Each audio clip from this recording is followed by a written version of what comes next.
everybody, welcome to BrickVault. My name is Jack, and today we're taking a look at the San Diego Comic-Con exclusive. It actually came in this little plastic bag when you first pick it up, but this is the Martian Manhunter and Supergirl San Diego Comic-Con exclusive Brickheadz. These two figures could only be gotten at San Diego Comic-Con for the year 2017. They are recommended for ages 10 and up. It is set number 41496, and it is 234 pieces. The way to acquire this set was by showing up at San Diego Comic-Con on a certain set of days, waiting in line for a raffle that would then give you a ticket so you could buy this set for $40 later in the day. Supergirl is number 13 in the Brickheadz line, while Martian Manhunter is number 14. And normally this is where I say let's open the box and check out what's on the inside, but the camera sort of cut out, so this is just a very quick time lapse of me building the thing. It only took me about 25 minutes to build both characters, and let's just jump right into the review. Each figure came with their own individual manual for building instructions. And because the title of the set is Supergirl and Martian Manhunter, let's check out Supergirl first. Some of the strongest build points for pretty much any of the Brickheadz figures is the way they managed to get the hair to work. And remember, the detailing for this character is specifically for the Supergirl from the TV series. So instead of the bright blue, red, and yellow that we would have gotten if this was based on the comic book, everything's a little bit darker, and instead of actually using yellow, that is the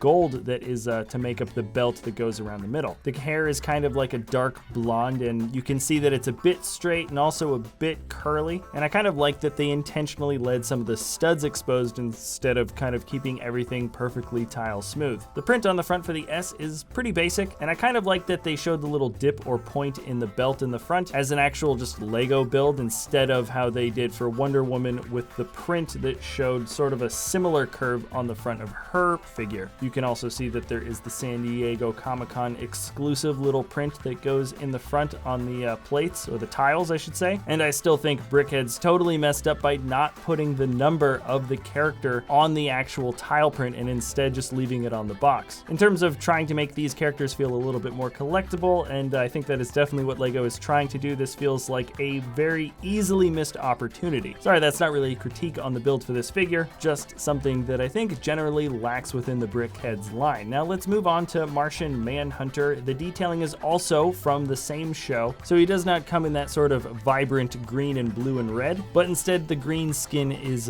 made with the sand green Lego pieces, and his suit is totally black. The only really distinctive features of this guy are, of course, the shape for the head. There's actually a fun little build technique that kind of brings his forehead out just sort of like a half stud further in the center, and then in the back you can see it doesn't really round off normally because the shape of his head, well, it's just different. It's an alien Martian head. Same thing goes with the little ridge, or I believe that's sort of a protruding cheekbone that's coming out on the side of his head in front of his ears. The suit also has a little bit more of like a spike detail. He's got these larger shoulder pieces, and other than that, the body is relatively standard. This is the only Brickheadz fig that has the print for the Brickheadz eyes printed onto a red dot piece, and ultimately I don't think the build looks bad. There just isn't a whole lot of other detailing that you can actually put onto this character. Now, looking at both of the Brickheadz figures together, I gotta say there's nothing I find particularly wrong or bad about the builds. Generally speaking, I do like it when they choose characters that aren't based off of TV shows. It feels more of like a show promotion and less like a fun sort of exclusive character that we normally wouldn't get. I am glad that we got Martian Manhunter and Supergirl, but the comic book versions of basically any comic book characters I think is ultimately a better version of a collectible. Based on the prices that we're seeing on eBay, I'd say that they've about doubled from what the initial buy price was at San Diego Comic-Con, and based on what some of the prices are for previous Brickheadz from the year before, you can expect this to go up in the future. And if you want to learn anything more about our San Diego Comic-Con exclusive collectibles, we've got a bunch of videos on them. You can check them out in the video description below.